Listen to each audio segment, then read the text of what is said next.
Hey, what's up, everybody? I'm live again on another episode of Trent Talks. This is episode number 16 with Dave Woodward. My man, I'm super excited to have you on here.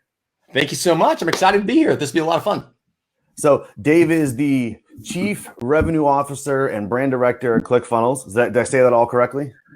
We're not big on titles, but that sounds fantastic. Yeah, I know. Whatever. You guys are huge on collaboration, which is one of the things I love about you. It's like, okay, he's getting paid, so we got to give him some kind of title so we know, like, oh, he does this. That's what goes into the system with the check. It only matters when we're talking to other people, I guess. So exactly. It's all for reference. Exactly. Bottom line is I just try to bring in top line revenue. That's it. Hey, that is the bottom line. That's the goal. But no, I'm super excited to have you on here. I mean, I know you've been with ClickFunnels since back when it was, a lot of people don't even know this name, ClickFusion. They're like, I said it to somebody the other day, like, ClickFusion. What is ClickFusion? Is that are they knocking off ClickFunnels? No. That was where we started. We had a couple of things. That was even the pre-Todd days. Long time ago. It seems like so long ago. Wow. But so you've been through this whole process. But one of the things I really wanted to highlight for the people who may or may not be super familiar with you is that you've also gone, while you've seen all this growth through the company. I mean, ClickFunnels is now, we've seen all the headlines. You guys are the fastest growing SaaS company with non-venture capital. I mean, I would probably argue you guys are up there with one of the fastest growing SaaSes, period. But we know you are the fastest growing with non-venture capital. So you guys have done a great job there. But you've had this personal journey on your own. And I really want to highlight this because I don't think it's something people talk about enough. I mean, I know you've gone through a series of, I believe you had your back issues and stuff like that. And then I've heard you recently talk about how much more productive you have felt since everything has been kind of, so we say, righted the ship and been improved that kind of thing. So I'll let you kind of go a little bit into that and talk about kind of the backstory of where you got there, and kind of we'll roll down some rabbit trails when we get to them. Sounds great. I think for a lot of entrepreneurs, we focus so much on our business and everything else that we forget the things that matter most at times, even though we subliminally, I guess, subconsciously tell ourselves that we're doing this for everybody else. And that's the whole reason we're doing it, which, your heart's in the right place. I think at times, one of the things that we end up losing is perspective of the importance of your own health and vitality, and the importance of really staying, for lack of a better word, just in shape. Because at least for me personally, what happened, gosh, it's been just over a year and a half or so ago. I was in a situation where I did something in my back. I have no idea. I think it was just over time, just being super active and things, life just kind of caught up. Right. And the symptoms I was experiencing was just what they referred to as drop foot, to where I couldn't lift my foot up, and my foot started to drag. And I'm like, this is crazy. I couldn't run. I was walking around the office, and everyone's like, are you okay? I'm like, I'm fine. I got so much got to get done. I just got to go. Was it like an onset thing, or did it just like happen right away? No, I remember actually I was out at Jeff Walker's event, Product Launch Formula Live or something, was the first time I started feeling it. And within about 2 months, it just became super aggressive, and really just got to the point where I remember I was with my family at Christmas Eve, or the week of Christmas break. And we're down in Utah visiting some other family down there. We went to this amazing light show at the Point of the Mountain Thanksgiving Point, where it's like acres of Christmas lights. It was just beautiful. And I started walking, and I got to the point where I couldn't walk anymore. And so I had to be pushed around in a wheelchair. Oh my gosh. And I remember being pushed around that wheelchair thinking, oh my gosh, is this it? Am I at that point right now where, because of everything that's happened, I'm going to lose the opportunity of walking? And it was really emotional for me as an individual, because I remember growing up, I had at the age of 2, I'd had an illness and things with seizures and hydrocephaly, basically water on my brain. And it basically, I had to learn to walk and talk and everything else all over at the age of 2, and had medication until I was like 9 or 10. And I always just remember being the last kid picked for every sport. I couldn't play football. I couldn't play any sports. I couldn't do anything that all my other buddies were doing, just because of this early childhood injury. And it was because of that I later went on to pursue medicine and had a master's in exercise physiology and postgraduate work in physical therapy and all these other crazy things. I didn't even know that stuff. It was because I remembered how much that felt. And, fast forward, 30 years, and I'm going, holy smokes, this is it. And so I remember after getting back on the plane and flying back here, and I thought, I got to figure this thing out. So I was doing acupuncture, chiropractic, literally anything at all. I didn't want to go into the knife. I just didn't. I had heard terrible stories, people back surgery, all that kind of stuff. And so I thought, you know what? And finally, there's always the fear of the back. Yeah, you hear the horror stories of something's going to go wrong, or that kind of thing. And so I remember finally getting to the point where I set an appointment with a neurosurgeon. I went in, and he said, "Hey, have you had anything to eat today?" I said, "Yeah, I had some breakfast and stuff." He goes, "Oh man, if you didn't, I would take you in right now." I'm like, "What's up?" Because basically what was happening was I had calcium deposits inside my L3 and L4, where basically bone spurs were going in and penetrating my spine and just paralyzing. Oh my gosh. And I was like, holy smokes. He goes, "When can you get in here?" And, this is day before Christmas. I'm like, listen, I'm going snowmobiling and skiing with my family over the break. He's like, "You can't ski, you can't snowmobile, you can't do any of that stuff. You have to get here." So literally New Year's Day, I was in there basically. That's terrifying. That's like one wrong move. It's like a bone spur jabs it and you're done. Exactly. And so I had no idea how serious it was. And I got to the point where I went in, amazing surgeon. Surgery went fantastic. And over the next 2 or 3 months, the drop foot ceased and I was able to start walking. And I've hired a personal trainer and went on to make sure that I'm working out on a regular basis and taking care of myself. Yeah. And right now I have, again, everything's fantastic. I've signed up for a Spartan race here in June. I have to start running now, but I hate cardio. Nice. I hate cardio, but I have to start running. We all do. I mean, you have the rare crazy person that likes cardio, but my wife. Yeah. Is it really?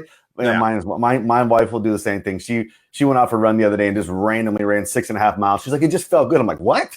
I did. It just felt good. Running never feels good. I don't know who you're talking to. So that was the story. So let me ask you this. So in the beginning, like when you were going through this whole process and you started to feel it, like, did you feel guilty at all for saying, "Okay, I need to stop and take care of myself"? I don't know if it was as much guilt as it was. I didn't want to lose the momentum. And I think I've got the most amazing supportive family, and my wife is just unbelievable as far as supporting me over all these years. And so I didn't feel as much guilt as I was afraid. I think the fear was I wasn't going to be able to get back to the pace I was going and the momentum and what we had moving. And I didn't want to be with everything work-wise inside CF. Well, yeah, with work-wise as far as ClickFunnels, and then also in my personal life. I never wanted to. I've been the last kid picked, and I didn't want to be in a situation to where I was holding people back. And I think that was my biggest fear was I didn't want to be the anchor that everyone was like, wait for Dave, he'll get here. And too many memories of that. And so I didn't want that again. What's weird is, as I think something that people don't take time and think about is the fact that there's in business, like you said in the very beginning, we have a habit of saying, "Look, I'm going to do this for everyone else." And it's not that those things aren't true. Like we do our bit. We have services, we have products, and we create them to make other people's lives better. We have our service to make their lives easier, simpler, more effective, whatever it should be. But I think the thing that we forget is that it can't be 100% altruistic, because you're there to make money as well. You still have to be able to step away from helping people to take care of yourself. And I think that's one of the biggest struggles that I see people missing. And I can say guilty on my own regard. My wife's been on me. Oh, Lord have mercy. I'm probably 45, 50 pounds above where I should be right now. I'm fortunate that I got a big shoulder, so I hide it pretty well. But I've got a lot of weight that I have to lose, and yet I would play competitively through college and semi-pro football, and I'm like, all of a sudden it just got here because I got lazy. I'm like, I have to work. I have to go make money. I have to help clients. I have to do this, and you stop forgetting about all of the other processes. Go ahead. I totally agree. I think it's it's the hardest part that we all face is that balancing juggling act. Well, wonderful segue, Dave. I was gonna say, well, here's the hard thing. I mean, you guys have so much going on at CF. Even like when we talk about getting the schedule, we had to reschedule before because things just come up for you guys because you're so busy with so many different irons in the fire and whatnot. How do you go through the process of balancing and making time? Because I hear everybody say, "Oh, well, just get up early." Look, I'm not a morning person. I'm not that dude that's going to get up at 4. I know you do it. I've heard the podcast. I am not a morning person either. And honestly, prior to the whole surgery thing, you would have never seen me up at 4:30, 5 o'clock in the morning. It just wasn't going to happen. And I hate to say it literally was, that was the only time I had. And so you're right. It sucks at times. And It's funny. I wear this Aura ring just tracking my sleep more than anything else. And I mean, it's funny just to kind of see, I'm starting to realize how important sleep is. Yeah. And everyone has different sleep patterns, and I'm not a huge believer in 8 hours for everybody. For me, I know if I can get a good solid 6 deep sleep, I'm good. Absolutely. My Less wife than 6, I'm bad. More than 8, I'm terrible. Exactly. No, same thing. And so it got to the point where because I used to love to work late. It's kind of, I feel I get energized, get me past 10:30, 11 o'clock. I get a second burst of energy and I can go till, 1:30, 2 o'clock. And there's no disruptions. No. And you just go. Yeah. So it literally just got to the point where I had to change other things in my life to be able to get to bed by 10:30 so I could get up at 4:30. And again, I'm not doing it every day of the week. It's, 2-3 times a week. But again, Trent was the only thing, it was the only time I had. And I've tried working out at night and that never happens. I know myself well enough to know I will come up with every excuse in the world. I've got to watch another episode of something. I don't know what it is, even though I never watch TV. I got to spend time with the kids tonight. I got my wife and I are going to watch this show or that show. Or, we're all going out to dinner as a family. I'm totally with you there. I get that. So for me, I knew the only way it was going to be in the morning, and I just had to make that sacrifice. Fair enough. How long did it take you to get used to it? Or is it still an everyday sacrifice? Oh, it's still a sacrifice. I'd say when that alarm goes off at 4:30 on Monday morning, I just cringe. I hate it. I'm so tempted every day just to Vox the trainer guy. And again, the key honestly was having a trainer. I knew I wouldn't do it unless I had someone there. Accountable. I had to have that. So I spent the money, buckled down on that. And that was a huge thing for me. But no, it's not easy. I hate waking up at 4:30. It's just, but I feel great afterwards. And the benefits for me are, it's what I need at this point in my life. And I don't enjoy it. I don't like it until it's over and it's done. And then I'm like, I'm so glad I did this. So I wish I could say it's like, oh, it's the best thing in the world. It's afterwards, it's great. During it sucks. And the funny thing is, I think I just shot myself in the foot because my wife just hopped on and liked that. She heard you say that you're getting up at 4:35 in the morning. I'm sorry. No, it's good, man. But do you see? Because obviously, if you're making time to do other stuff, there's always the concern of, well, I'm pulling more time away from my work, or I have to pull time away from family. And I've known you well enough. No, you're still going to make time for family. So you have to pull some of that extra time that you might have spent previously from work. Now, do you find that like, how much of a difference have you seen since you're making the priority to put your health first?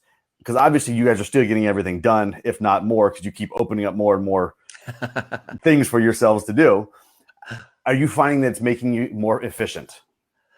For me, the thing that made me more efficient was doing a time study, where I literally recorded Alex Sharfin's a guy, I got to give credit to him for this one. I hated, again, most of the stuff I need to do is the stuff I hate to do. So, but Alex was like, you just need to do a time study, Dave. And I literally within 3 or 4 hours, I figured it all out. It was but you basically record every 30 minutes. You can do every 15 I couldn't do it every 15, but I record every 30 minutes what I actually had done. And then after you look at that, after a day or 2 or 3, ideally you do it for a week. You'll find out areas where you can either have other people do it, or things that you don't need to do, shouldn't do. It's a waste of your time. You just need to cut back on. Yeah. The other thing for me was finding out everyone has the most productive hours of the day and those times when they're least productive. And so I started a shift. So for me, I am least productive between 1:30 and 3:30. That is just I'm not creative. I just 1:30 to 3:30 afternoon. It's just a dead time for me. And so I've pushed anything that doesn't need a whole bunch of my creative energy into that block. So if I've got to respond to emails, or I've got to do meetings and things that don't require, it's just more accountability type of stuff, I do it during that period of time. And then where I need to be most creative, for me, my most creative time typically is from about 9 till about 12:30, 1 o'clock in the afternoon. So, and now, did you figure that out through the time studies? I did. Yeah. Like what you were getting accomplished the most and when? Okay. Yeah. And then a lot of it's just testing as well. I started, if I start moving things here and there. The other thing I've used, I've studied time a ton because it's the only thing I have. It's limited. And so for me, we can't get more of. Yeah. And so I actually, I've done different types of things where I know for me personally, I can't just sit for 4 hours straight. And so I'll set a timer. I've got a little one of these little block things. It's got a, 30, 15, 20, 60 on it. And you just turn it over and it beeps as soon as that 30 minutes is over. And that'll basically remind me to get up and move around. And so what I do is I'll typically, if I've got phone calls and stuff, I'll schedule them on the hour or something like that. And then everyone kind of laughs because I'm literally just walking outside around the building, taking my calls. To get up and move. Move and do that. And then gives me fresh air, gives me my blood pumping again. They'll come back and tune everything off. I have no notifications ever set on my phones or on my computers or anything else. So when I'm working, I'm like all in focused, no distractions. And I'm literally just. It's that be in the moment. I'm so militant about it. It's crazy. It's like people walking by, it's just being not with that and all the time studies you've done. Do you block off your schedule super tight? Or is that just because you have to do that because there's so many people pulling different ways? I really don't. I block out creative time or thinking time. Okay. And I'm really protective of that time. I mean, it's hard. We've got, 85,000 customers, 270 employees. Yeah. It's to think that I'm going to have total control over my time throughout the entire day it's not going to happen. Sure. But there's certain times that are blocked out that are just for me. And I don't take any disruptions. I was listening even a couple of days ago to one of the podcasts for FunnelHacker Radio that you had back when you guys were out at Sundance with the Harmon Brothers. And you were talking about that same thing about making a point to get away and have your creative time and creative space. Yeah. And if you can change location, if it's not sitting at your desk, whether it's going in your office, whether it's going to the beach, whatever it should be, to make a point to do that and just set your time aside. Honestly, I think the biggest problem for a lot of us is we feel like we have to always be working on our business or in our business on a daily basis. And we do. Yeah. I've gotten to the point where I've realized, in fact, I just a couple of weeks ago got back from Keith Cunningham's 4-day MBA. Great course, great program. His whole thing is really about training CEOs and helping people, whether you're a CEO of you're a solopreneur or you've got 200 employees or 500, you still have to look at different leadership skills and understanding your metrics and numbers. But one of the main things he was talking a ton about is thinking time and setting aside 20 to 30 minutes, 3 times a week where there literally is no distractions. There's no phones. There's nothing where you write down a question and you focus all that thinking time, energy on solving that question. And you just come up with as many ideas as you possibly can. That's good. Well, let me ask you this, because I want to transition real fast before we have to cut you here. I know you've got to get to another call coming up here soon. I want to get your couple, because you've been in the very beginning, like we mentioned early on, when it was ClickFusion. So what have you seen? Because this is, let's just say, what are you guys going to do? Or what's the goal this year, revenue wise? Isn't it close to 500? No. We did 100 million last year. I think realistically, 150 would be that'd be a 50% increase. A big jump. It's a big jump. Okay. So your goal is 150, but you guys, ClickFunnels as we know it now, I know it's been a lot of variations, really came about in, what was it, 2015 or 14? 14, September 2014. So that's a huge jump to be at your goals this year, $150 million in 6 years. Yeah, it'll be 5.5 by then. Yeah. Yeah. So seeing that process, I would say, what have been a couple, last thing I'll give you, what's a couple key points and takeaways that you've seen, like from someone to consider when they're looking at growing their business? And obviously we're not all going to grow to 150 million a year, but. I think, in fact, Russell literally just did a podcast release today. He was doing on marketing secrets, and he was going through basically talking about a call that he had with Mark Joyner, who was his first mentor. And it's, again, great podcast because it answers this exact question. But one of the things he was talking about that we've seen is no matter what your business is you've got to find a way of becoming the category king of that industry or that business. And I think it's the biggest mistake most people make is they try to become a me too. I'm just like everybody else. And it's so hard to separate yourself. So I would say the book we've studied a ton is a book called Play Bigger. And it's all about how you actually can become a category king. The whole idea behind it is category king typically consumes 90% of all the revenue and customers out there, and everyone else fights for the remaining 10% of scraps. You take a look at Apple, they've totally done that. They've done it in multiple areas, music being one of those things as far as iTunes. They've also done it as far as the Mac. They've done it with the phone. You take a look at, Amazon and what they are looking at becoming the category king of distribution. You take a look at Uber. We look at you guys, what you guys have done. I mean, there's a handful. We don't need to go through and list the competitors, but there's a handful. I can name off the top of my head at least 5. Oh, and the funny thing is, that's just on the funnel side. That's not on the email side, the content management side. Just on the funnel side, there's at least 5. You go another 15 or 20 when you pull everything else in. Yet you guys are the ones that are on top. And I think, Trent, because when we first started, Lead Pages was the landing page builder. They were quote unquote the category king. If we'd come out and said we're another landing page builder, we would have been competing against them. I've got a good buddy of mine who came out and they're competing against Shopify. Well, Shopify's they're the category king when it comes to online e-commerce type of stuff. So it's really hard when you're trying to compete against them. So I'd say, first of all, find an industry or niche, or you make one. We ended up making funnels. I mean, no one was talking about sales funnels at the time, and now everybody talks about it. That's one of the things. That totally makes sense, because your platform initially was geared around building landing pages, quote unquote, but the way that Russell was able to do it, he said, I took all this process and this is the proper way to use landing pages. You turn them into a funnel that systemizes the process, and it's this whole blue ocean, red ocean thing. Yeah, totally is. I think the other thing I would say is you got to take a look at, you have to be more than just a product. And so we talk a lot about becoming a movement. I think that's the one thing that we've really focused a lot at ClickFunnels, is really trying to build that type of culture to where it's much more of a movement, where people can actually feel like they're part of something. People are a part of Apple. I mean, you look at every new release, there's people, miles around the block just trying to get the newest release because it's part of a movement. And I think no matter what business you're in, you can create some sort of movement. It doesn't need to be Apple-esque size, but whatever you're doing, if you can. And so Expert Secrets is by far the best book that talks about literally, becoming an attractive character, creating that movement, doing those types of things. And Russell is that attractive character for us.